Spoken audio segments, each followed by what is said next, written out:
Our military will soon be more powerful than it has ever been before.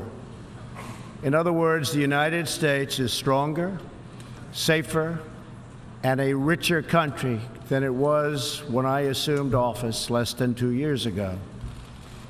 We are standing up for America and for the American people, and we are also standing up for the world. That is why America will always choose independence and cooperation over global governance, control, and domination. I honor the right of every nation in this room to pursue its own customs, beliefs, and traditions.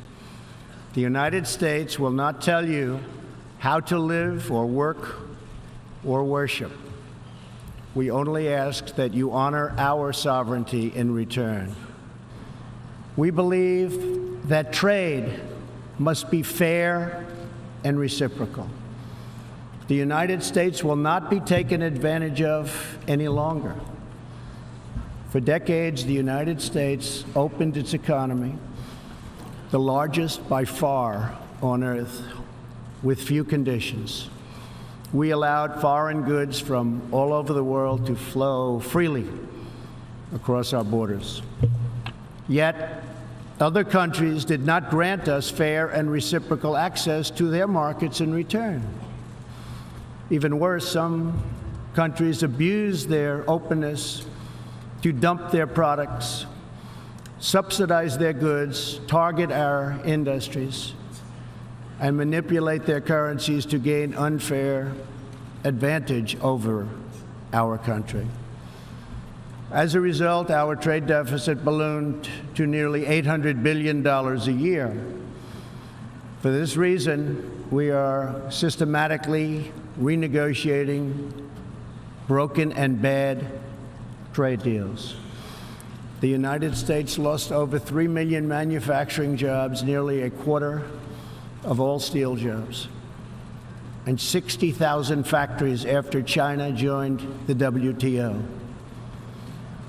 And we have racked up $13 trillion in trade deficits over the last 2 decades. But those days are over. We will no longer tolerate such abuse. We will not allow our workers to be victimized, our companies to be cheated, and our wealth to be plundered and transferred. America will never apologize for protecting its citizens. As my administration has demonstrated, America will always act in our national interests. I spoke before this body last year and warned that the UN Human Rights Council had become a grave embarrassment to this institution, shielding egregious human rights abusers while bashing America and its many friends. Our ambassador to the United Nations, Nikki Haley, laid out a clear agenda for reform, but despite reported and repeated warnings, no action at all was taken. So the United States took the only responsible course. We withdrew from the Human Rights Council, and we will not return until real reform is enacted. America is governed by Americans. We reject the ideology of globalism, and we embrace the doctrine of patriotism.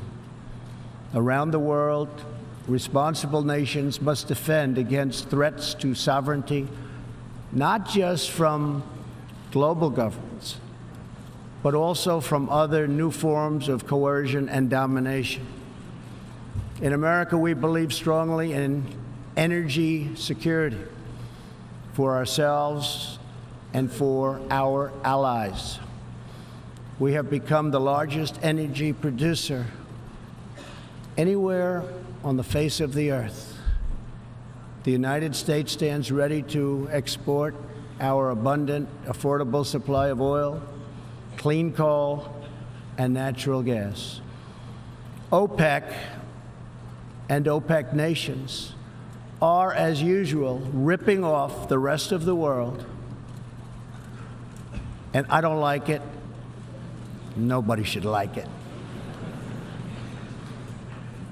We defend many of these nations for nothing, and then they take advantage of us by giving us high oil prices.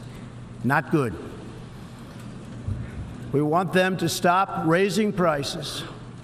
We want them to start lowering prices, and they must contribute substantially to military protection from now on. We are not going to put up with it, these horrible prices, much longer.